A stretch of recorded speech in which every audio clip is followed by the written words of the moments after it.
So today we're going to talk about Zacchaeus in Luke 19, beginning of verse 1. But before we get there, it strikes me when I think about Zacchaeus, I was raised on a song, and it felt like we sang it like every week. But the Zacchaeus was a wee little man was he. And that's kind of his defining characteristic. And yet, as we study today, it'll quickly become obvious that this is not his defining character. Matter of fact, it's kind of a slam on him. It's the one thing he would have been maybe embarrassed by. But I'm curious for you, was there ever a phase in your life where there was some defining characteristic that maybe like Zacchaeus that yes, it's a part of what you do, but it's overblown or exaggerated? So when I played basketball in between like middle school and high school, you go around to different tournaments and you end up playing the same kids and you kind of like get to know like, oh, that's that kid, that's whatever. You develop a relationship. I am such a sweaty person and have been since I was a young kid that I was infamous in in the youth basketball circles, and people would not want to guard me. In fact, like I remember there was one time in practice where our coaches, we went shirts and skins for a scrimmage, and my teammates begged to put me on the shirts team because it was gross for them, but it was also like a completely unfair advantage for me. Like I wish I could have played in skins like in a game, because like I just slid off of people because I was so sweaty. But I remember that was like such an identity for me, because like I would get going for 5 seconds and I would sweat through any shirt that I had, and that was something I kind of became known for in that circle. That was mine. What about you? So mine is not near as pleasant. I had an interaction, and it wasn't like they called me by a name, but I didn't realize it till retrospect. So I had an interaction one day. I was in the Army, and we had come back. It was a Friday, and most of the time when guys would come back, they would just stay in their clothes, their BDUs, and they'd get a beer and just relaxing and this kind of thing. But I had a mission. I mean, I came back, I got a shower, dressed in really nice clothes, and I was headed out to see. I was connected with the church, and they had a play that night or something. And so I'm walking out, and a sergeant yells down the hall. He says, "Hey," I heard him before. He was looking for people to go clean up an oil spill, not like oil spill in the ocean, but like one of our tracks. Back then, it just happened. Yeah, they just were constantly sending us out to the ocean. You're like, what job did you do as a cavalry scout? Anyway, so to go back to the motor pool and clean up some oil, a mess that I didn't make. And so this sergeant, I didn't work with him, but I knew he didn't like me. I assume most sergeants didn't like me. And so I'm making a beeline to get out of the building, and I hear him say, Thornton, come back here. And I just kept walking as if I didn't hear him, shut the door, got in my car, and left for the weekend.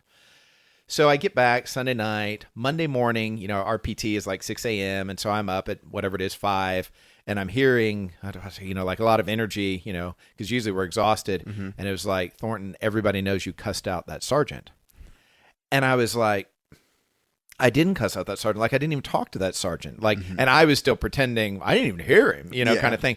But I definitely didn't cuss him out because we didn't even interact. And everybody was looking at me like, what? And my appeal was, come on, I'd never do that. And then it hit me. I cussed all the time. Like, even when I was happy, I cussed all the time.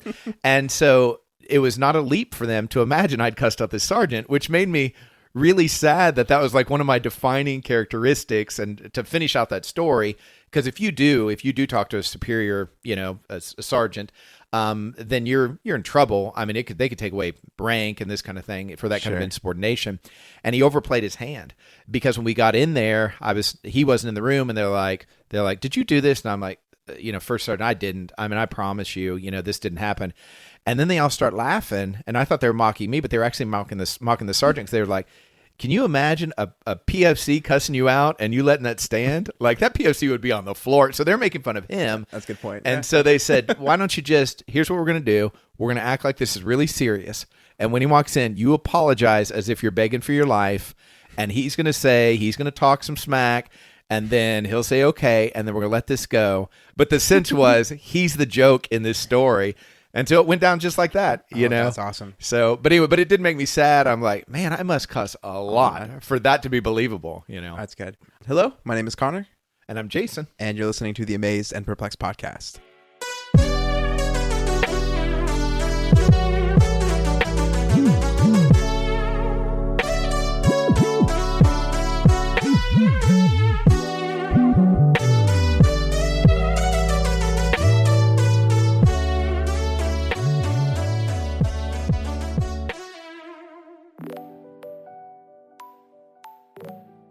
As we said, we're looking at Luke 19, 1 through 10. And I encourage you, some of us have heard this story so many times. There's kind of that sense of, oh, we've heard this before.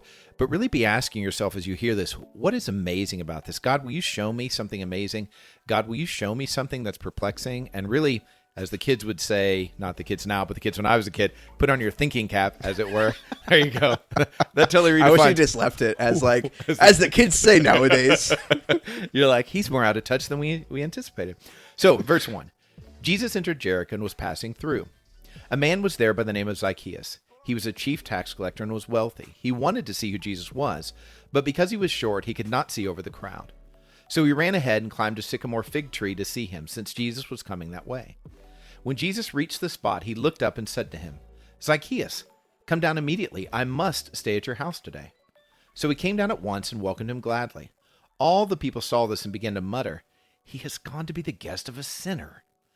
But Zacchaeus stood up and said to the Lord, Look, Lord, here and now I give half of my possessions to the poor, and if I have cheated anybody out of anything, I will pay back 4 times the amount.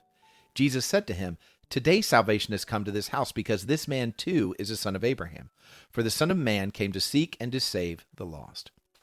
So, Connor, what amazes you about this interaction?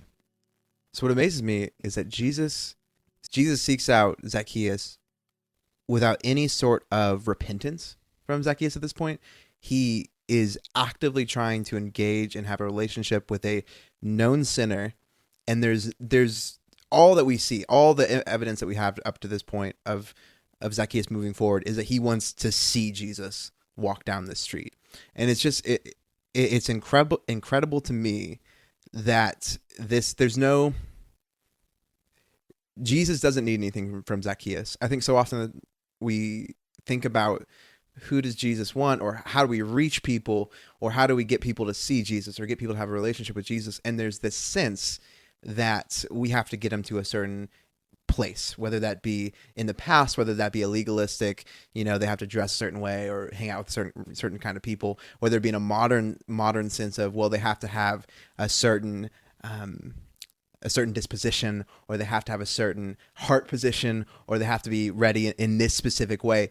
None of that is on play here. There's no the fact that Jesus just walks up to this man and is ready to do this without seemingly any other obvious evidence that Zacchaeus would be ready. It's just incredible to me, and I think it really helps put into perspective. It doesn't help put into perspective.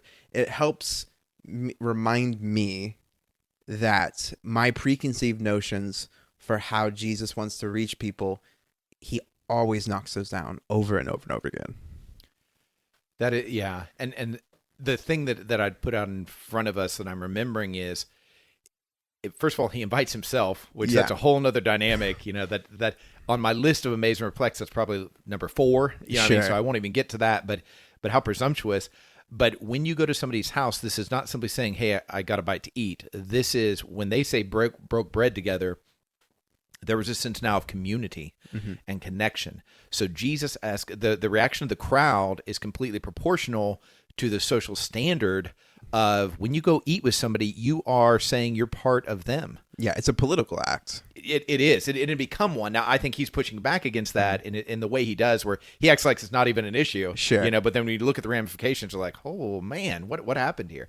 So this is interesting.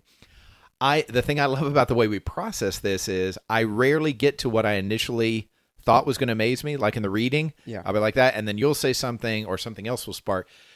So it's correlated with this, but it amazes me how Jesus is not about reputation building. That is the weirdest thing, is that it just amazes me, and it perplexes me too, so maybe I don't know if I'll share a bit of that now or save that for a minute, but this idea of, again, I go to this vantage point. If you are Jesus's consultant, his branding guy, you know what I mean, or branding lady, and he starts saying, hey, I want to save the world. You know what I mean? And, well, so what would be your goals there? Well, I need for people to hear the message, the whole Romans passage of blessed is the one who shares the message, this kind of thing. And I'm like, somebody out there saying, you just slaughtered that verse. And that's a true statement. But that whole idea is, you'd say, so you're wanting to impact the whole world and you're wanting to do it in these ways. And then you would just have a checklist of, like, I think any of us, if we sit down with a branding person, we'd have fundamentally the same checklist about make sure your reputation is strong, watch your, the way you do things, be aware that people will judge you. And so take extra care and this kind of thing. And Jesus is like, yeah, I understand what you're saying. I'm not doing any of that. Like he's just so, if I didn't know he's Jesus, I'd say, you are so unaware. You are so unaware. If someone comes into your circle of friends and does something like this, I mean, this is a major break, not just political, but in cultural, social problems. I have people in my life that have autism, you know what I mean? And one of the challenges with a person with autism is that dynamic that they're breaking the social norms. They're saying stuff, they're going on too much about one subject, this kind of thing. And we are pretty harsh as a culture to say, hey, no, you're doing it wrong. And usually how we do is we just withdraw from the person. Jesus is making a much more amplified social statement here, or lack thereof, of him saying, I'm not participating in your culture. That is the opposite of good branding. Yeah, well, you think about, so the Pharisees over and over and over again will try to come at Jesus with these accusations of the wrongdoing, and a lot of times Jesus can like kind of explain them away or be like, hey, here's why I'm right, or hey, where does your authority come through on this? And it's almost like this whatever. But this is a check mark in the against Jesus category that probably there's almost nothing that Jesus could say that the average Israelite wouldn't be like, you're still wrong, Jesus. You're still not getting it right. And I think about, so often in the time we want to have that like cute little answer, right? We want to have that ability, like, why did you do this? Or why do you believe that? Or why do you associate with these people? And you want to have the quick, snappy answer to give to somebody who's doubting. And Jesus, sometimes those are viable, and sometimes they appear in Scripture, and sometimes Jesus gives those answers. But this is one of those ones that there's no quick way to explain this, right? Like, there's no quick way to go, well, you see, Jesus is enacting his upside down kingdom. He's overthrowing the culture. He's overthrowing all these things. He's bringing insurgent, like there's no quick way to talk about that. And I think that is it's so crazy because this is such a small moment, right? This is such a small, like, we can read past this or make it into a children's verse and not realize the magnitude of what's happening here. And so it's this crazy reality of this tiny interaction that when you begin to unpack it, keeps blowing up and blowing up and blowing up. And in reality, you can see not just like the countercultural message that Jesus is bringing, but like the whole gospel message in just this interaction, which is just crazy when you begin to unpeel those layers of Scripture. Yeah, and as I'm listening to you, I'm like, how do I personalize this in the maximum? If whoever's hearing this, if you think of a person that has hurt you, Christian, non-Christian, in church, out of church, if you think of somebody that's hurt you, and even if you've forgiven them, there's that, vengeance is the Lord's kind of feel, especially if they're unrepentant and they pretend like you shouldn't be bothered by it, or they were doing the right thing, this kind of thing. So then the Son of God is coming. And if that's hard to access, think about the most spiritual person you personally know. Close friend, you know what I mean? Or distant, Me. If Connor's coming to your town. I'm just kidding. But if you love the teaching of Francis Chan, if you love the teaching of, I don't know, Matt Chandler or Louis Giglio or whoever's out there, Craig Rochelle, and you're like, oh, Andy Stanley's coming to town, and he's going to be making personal connections with some people. And you have been a fan of this person. You bought all their books. You long for him. You trust their identity. You know what I mean? You're there for them. You know what I mean? You're there for them. They come to town. They have the chance to talk to you, and instead, they pick the person that's not there for the right reasons. They pick the person that has hurt you. And make no mistake, if Zacchaeus, if this community lived in, he had hurt these people personally. This wasn't hypothetical. He was the tool of the Roman Empire.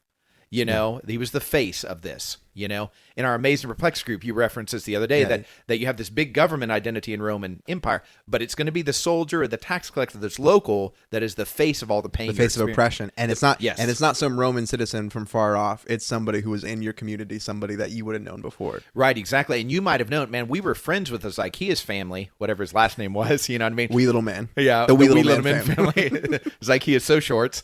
The So Shorts we were so friendly to. Anyway, and then he took that role. He sided with the enemy. I mean, this is very personal, very painful, very visceral. And so even the way I muttered probably wasn't nearly enough, in my intonation. No, I think, man, I really love that. I think there's this thing that we So this is really fascinating, and I might leave this in the podcast, I might not. But Francis Chan, he's kind of got an interesting journey. If you followed him at all, I think one of the more authentic, big speakers out there.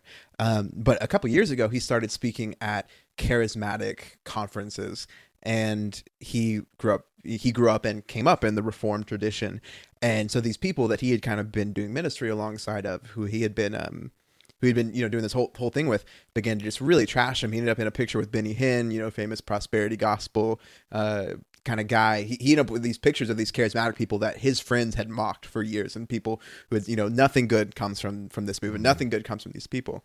And I would just encourage you to go look up. He's done some podcasts and done some interviews about his journey from thinking like all these charismatic movements, IHOP, or I can't think of the other ones right now, that, there's nothing good of them. But then he kind of came into contact with somebody who was like, this is a man of God who loves Jesus with everything he has, and I don't know what box to put it in. And I think that that's such a fascinating thing, because he, in a lot of those circles that he used to run in, has been ostracized from those, and almost now is more welcome in that charismatic movement. And he even like in other like he finds himself doing a lot of Catholic stuff. And so, yeah, I think it's a fantastic real world example of what happens when we actually live this out, when we actually live out the calling that Jesus is showing here, to take up a cross and to love those on the outside. When we love those on the outside, the reality is people on the inside, that's going to make them uncomfortable. It's going to make people who you are in community with uncomfortable. And some people are going to stretch with you, and some people are going to grow, but some people are not going to want to grow with you. Some people are going to stay where they're at. And this is not just a challenge for you, for them. It's a challenge for you, because it's going to happen with people that you know. There are people that you know that are going to reach out to outsiders, and your initial reaction is to go, no, they can't be part of the group. Mm-hmm. The Muslim can't be a part of the group. The gay, lesbian couple can't be a part of the group. Whatever the thing may be. And I don't know the intricacies of any given situation, but what I know is that Jesus is always approaching the outsider. And if it's making us feel uncomfortable, that's usually a sign that God wants us to show up in that situation.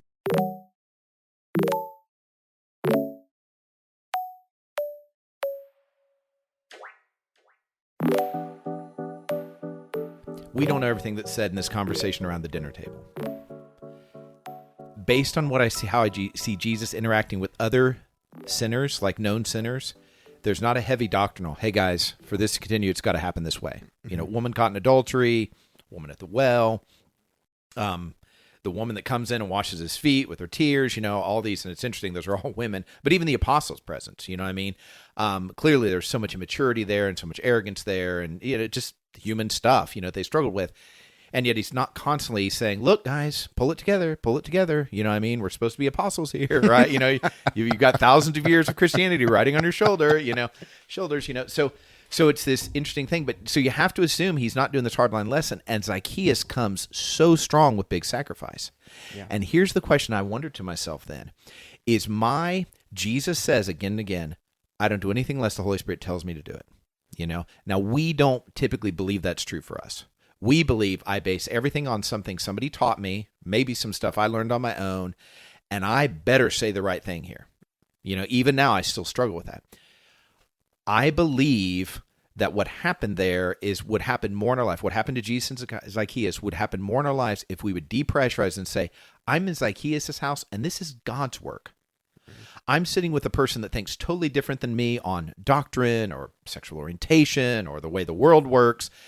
And I'm going to trust God with this. It doesn't mean I have to now agree with a person any more than you can say. Because if you say, well, if you eat with them and you don't condemn them, then basically you're condoning them. Well, then you have to own the fact that these people that muttered were right about Jesus, because he was condoning this guy doing something. And I can understand why people are troubled. I get that, by people that hold different views and where will this lead and what's happening to our country. I understand the sentiment of it. But this man, Zacchaeus, had hurt the Jewish people way more than the random person that has same-sex attraction has hurt me personally. You know what I mean? So the level of offense and the level of sin, well, the level of sin would be the same, all sin's equal, but the level of offense would be much, much greater. So we really have to contextualize this and not just make this a story about Jesus with a really short guy, which is what the song fundamentally made it. But that idea of really saying, Jesus is breaking so many rules here, and God is leading him to do this. Now, here's the key. What rules was he breaking? Now, can I jump to perplexed? So, and this ties in, and it's really the opposite of what I just said. So, when Paul is writing to Timothy in 1 Timothy 3, he's talking about, hey, these are how the overseers, the elders, here's the attributes they need. So we would immediately assume that whatever you're calling the elders of a church, whatever qualities you're calling them to, that Jesus already fully embodies those qualities. One of the first things that they're called to is be above reproach. Now, to be fair, I haven't dug in recently to that phrase and exactly what it means. I'm simply responding from what I've been taught it means. And it means, the way I've been taught is, you must have a fantastic reputation. And it doesn't just show up here. Yeah. But this idea of you must be well spoken of, that it comes up multiple times. Like Peter writes, he's like, hey, when you get punished for being a Christian, that's good because nobody will be able to say anything bad against you because, you have such a great reputation. Now, here's the rub. And I find this in the letters, and the letters are not contradictory to the Gospels. I want to be very, very clear on that. But the way sometimes we've interpreted the letters is contradictory to the Gospels, Yeah.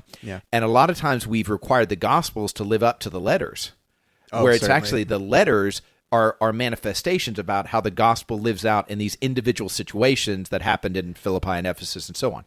And so this idea, how do I say on one hand, I want to be just like Jesus. And then and you must live above reproach. And I'm like, Jesus was constantly reproached.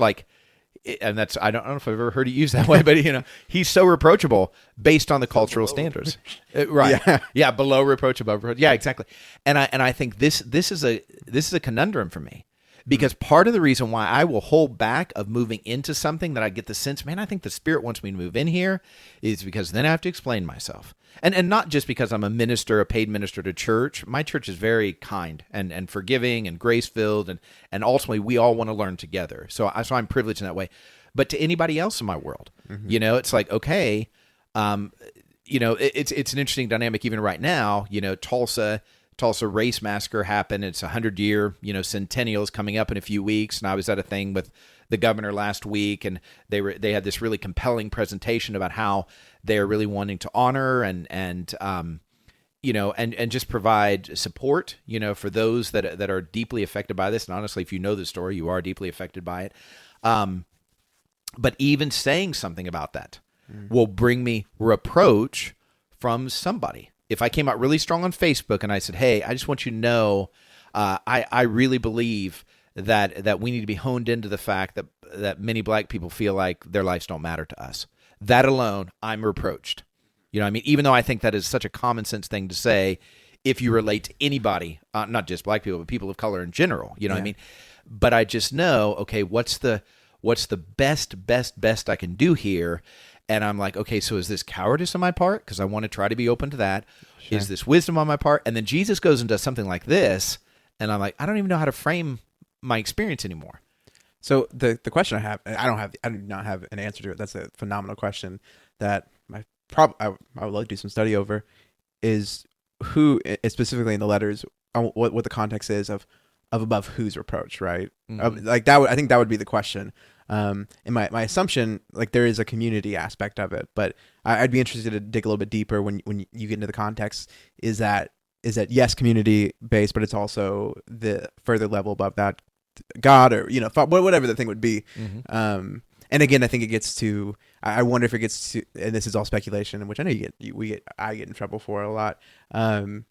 Who is putting you in trouble? No, I get in trouble in my own mind. No, so I wonder if it becomes so when you begin to think about the greatest commandment, we talk about this all the time: love God with all your heart, soul, mind, strength, and love your neighbor. And I wonder if this is one of those things that it's not contradictory, but then when it becomes, hey, this qualification is good and important and right, but it's also and it leads in to the greatest commandment. But ultimately, the greatest commandment still takes. I don't know. I'm okay. So one way you could frame that, this popped in my head, and what you're saying is really good. I love others. I only love others well if I love God with all my heart, soul, mind, and strength. Yes. As soon as loving others supplants loving God with all my heart, soul, mind, and strength. And I know that's laborious to say, but I think it's important, these all aspects of yourself. All of a sudden, it's not love anymore. Mm-hmm. And this is the irony. I think a lot of Christians that really want to love well, they emphasize loving your neighbor as yourself, which is obviously a good thing to do, but they don't give the attention, how am I loving God here? Because what happens if I choose, my main mandate is to love others, then what happens is I love them based on my definition of love. And I actually lose the connection with God, constantly opening my eyes to other aspects or ways of showing love or needed aspects of love. Because typically if you ask me to love others, I love others like I would love myself or like I've been taught to love, which isn't evil, but it's also not leadable. It's just funny. I think the devil uses that against us. He's like, because I know churches, their whole unity is we love others, but loving God is going to look at times like you don't love others. I would submit to this Jesus. I guarantee you the crowd could articulate, we feel very unloved now. We feel very betrayed now, and because we're like, well, they're the bad guys. We don't consider their feelings, but if we put ourselves into this story, I'm much more likely to be in the crowd. That's good. And that's the dynamic. It's hard. Let me give you another example of this dynamic where Paul will write in 1 Timothy 2, where he'll say, I want everybody to live peaceful and quiet lives. You're like, oh, okay. Then you read about Paul in Acts, and he's like, where's your peaceful part? What I mean? It's everything you do is controversial. Those aren't in contradiction, but it's simply, I need to be teachable on, okay, how does that work together? Come to me all who are weary and heavy laden, I will give you rest, and stay in that rest. And simultaneously expect persecution and expect your life to be a nightmare. So these are those dynamics. This is just one more example of the part that, man, this is a very challenging dynamic to apply in real time. No, that's fantastic. And if I get the time with a screaming baby, I'll do a little bit more research into that. That's a fascinating question. Yeah. I do want to hone in. I think what you said there is so fascinating about the idea that the people in the crowd here who have been oppressed, who have been hurt, who have been wronged by Zacchaeus would feel that Jesus is not being loving towards them. And I think I want to honor that emotion because it's not a direct parallel to everything we've seen, in modern times. But I think about when I think about so much of the time, I don't even know how to articulate this, but there's something really perplexing there at play with the idea that Jesus, that's loving the outsider, loving the person who is an oppressor, who is a part of the system. There's something so radical about that reality that it not only is loving towards Zacchaeus, it's also loving to the people in the crowd who don't feel loved by Jesus. And I think that's something that we as Christians, especially in where we find ourselves and culturally, and the fact that we'll probably keep being not ostracized, but our impact and our morals and our beliefs will have less and less effect on society at large. I think it's something so profound to remember that even when we do things or say things or go about our lives that feels unloving, whether it's just somebody inside the church, people inside the church or outside the church, that when we're following that call of loving God with all our heart, soul, mind, and strength, that even when it feels like hurt, and it is hurt to somebody else, that there's something still inherently good and loving towards them about loving the outsider. I don't know what to do with that. I don't know what box to put in. I don't know how to make a perfect analogy to everything going on in our day and age. I don't think it exists, but that is such a powerful idea, that God is powerful enough, that Jesus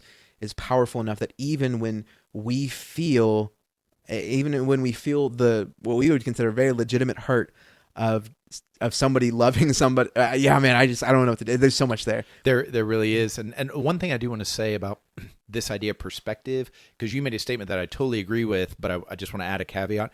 This idea of we're in a country that we're losing, our ability to influence this kind of thing. And what I would say, just amend that with, that's exactly how they would have felt being around Jews. These Christians are around Jews because at least we believe in the same God, and but the thought of crossing over and going into a culture where they don't believe in the same God, how will that ever work? That's one of the things I think that held them back, besides their racism against Gentiles. But I also, how would that even work?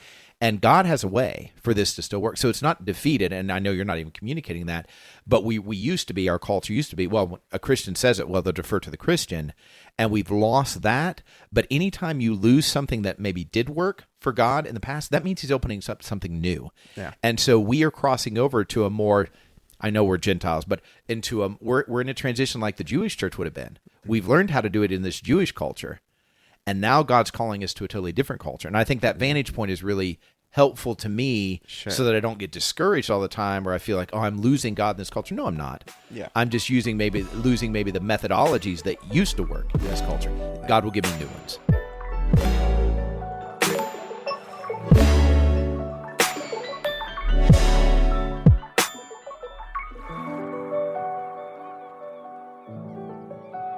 Yeah, and I think it's what we talked about last week, the idea of a static church versus a dynamic and active church and a dynamic and active God. I think this is were there a lot of bad things about how the church affected America from the 50s on to where we find ourselves now? Of course there were, but there were also blessings and there were also amazing things that happened. And going forward, as the church culturally takes a smaller part, at least, in terms of what it looked like 50 years ago, are there going to be good things? Yeah, I mean, they're going to be fruit that we couldn't even possibly begin to see now, or saw 10 to 15 years ago. And there's also going to be really hard, really crappy parts about it. And my younger self, and I know for some people at 25 years old saying my younger self sounds so pretentious, but my younger self, in my fed upness, my anger at the church was like, man, I can't wait for us to get past this phony, whatever. Now that I've matured slightly, I can look back and go, hey man, there were some good things.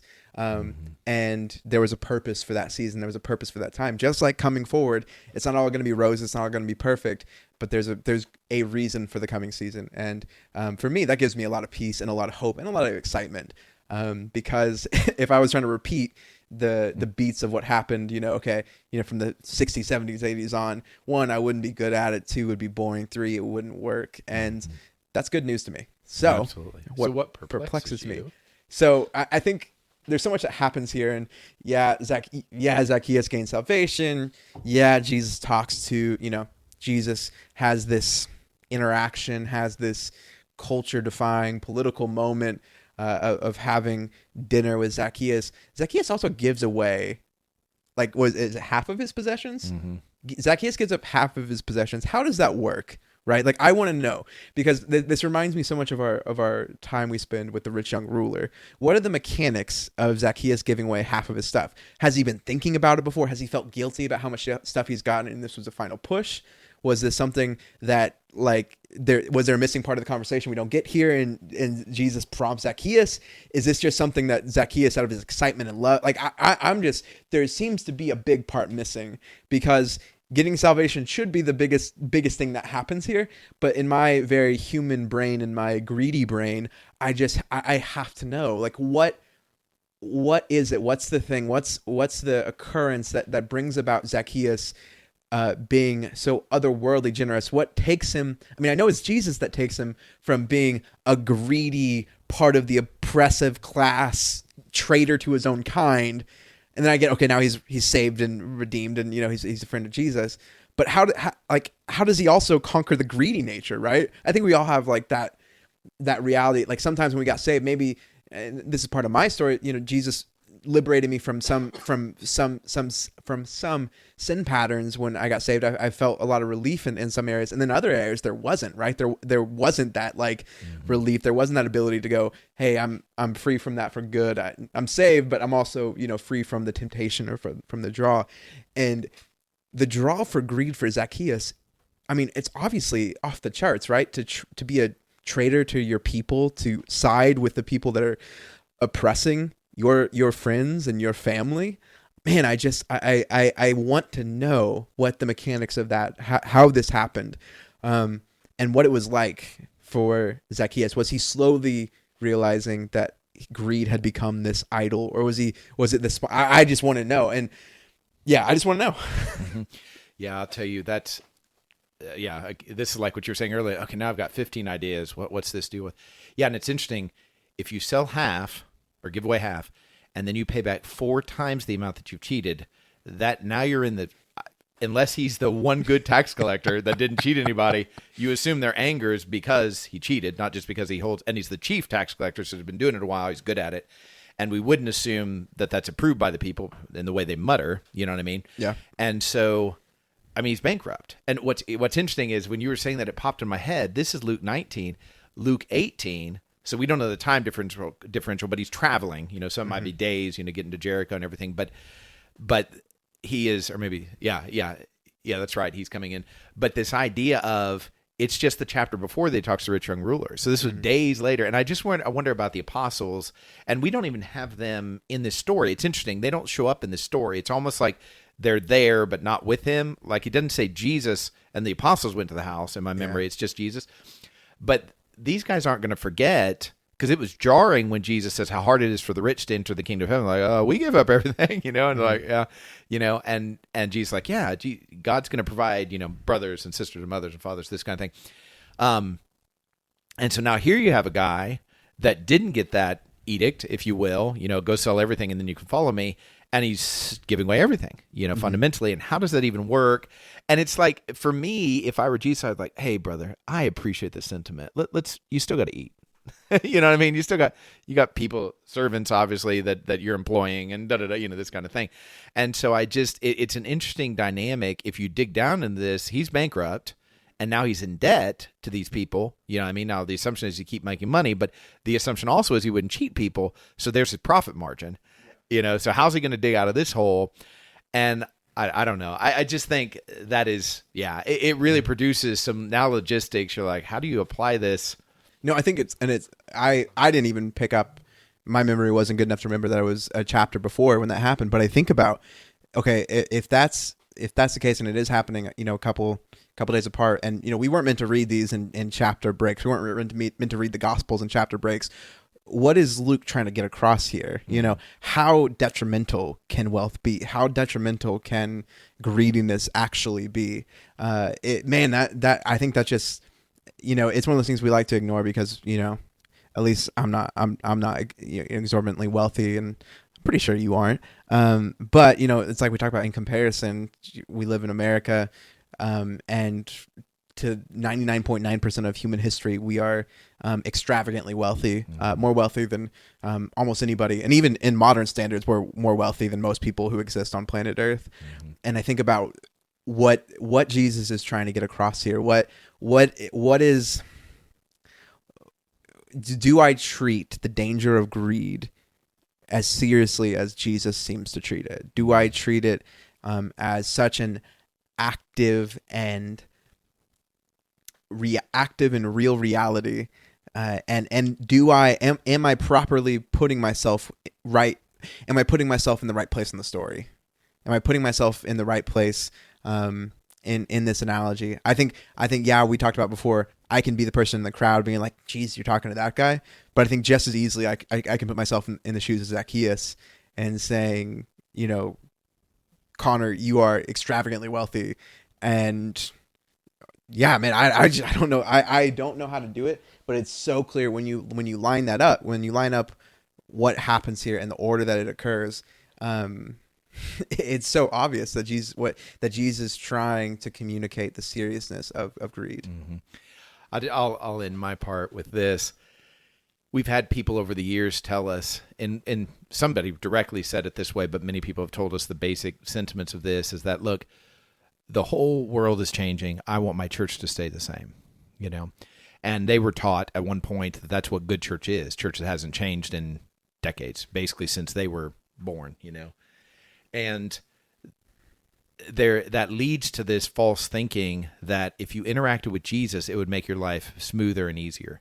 In this story, nobody gets out unscathed.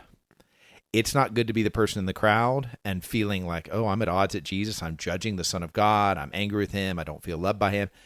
But then the other side of that is Zacchaeus wakes up the next morning. He's like, how do I live broke for the rest of my life? You know what I mean? And this is the point, a real interaction with Jesus. I can't think of an example. Yeah, there's a few, maybe the centurion servant, that they don't have further interaction, but most interactions with Jesus, it doesn't leave you unchanged. You know what I mean? And unchanged, like we love the thought of growing and being more mature, but we hate the process of growing and becoming more mature because it always involves change. Whatever makes me feel secure today is probably part of that God needs to break up so that I'll feel more secure in him and not secure just in the identity I formed for myself. And this to me, it's one of those feel good, I'm going to your house today kind of stories. And at the end of the day, this is a rough rough road for both sides of this story. And I think most interactions with Jesus and most genuine interaction with God, though it brings you peace, it also calls you to greater sacrifice. It does. And I think the thing that we have to remind ourselves here is that the only victory is that Zacchaeus gets Jesus, right? The only measure by which this story is not a tragedy is that he gets Jesus. There's no point where they go, man, all the people that Zacchaeus had oppressed really now looked up to him, and now there's this reconciliation. We don't see that in this story. I just think that question, that challenge of, man, is Jesus enough for me to make such bold decisions, to live so sacrificially that I can wake up in the morning and my life, I can go from extremely wealthy to in debt to people who probably hate me.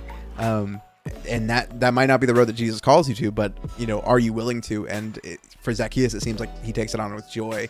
And that's an act of faith that I would love to be able to strive to have that sort of attitude for. Thank you for listening to the Amazed and Perplexed podcast. We just so appreciate the time that you would take to listen to us and that you would take to engage with us. If you want to talk to us, you can email us, or just go find us at our website, amazedandperplexed.com. All the information's there, and we would love to engage you in that way. Grace, peace, and love.